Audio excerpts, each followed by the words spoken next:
Hey everyone, if you want to see this product in action for this wash and go, click the link above. But for now, let's get into this herbal hair growth cleanser.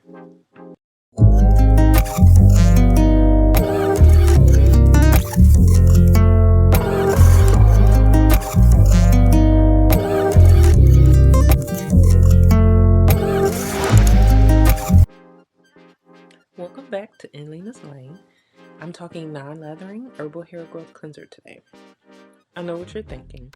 You need a lot of lather to know that your hair is clean.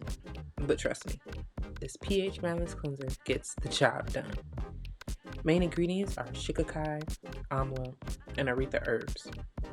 Your hair should not be soaking wet when using this cleanser, so after separating your dry hair into 4 sections, apply the product starting at the scalp and down the hair shaft. This cleanser is smooth and also detangles the hair while making wash day much more manageable. Grab this and other hair growth products at sbefresh.com. Thanks for watching, and don't forget to hit the subscribe button. Bye-bye.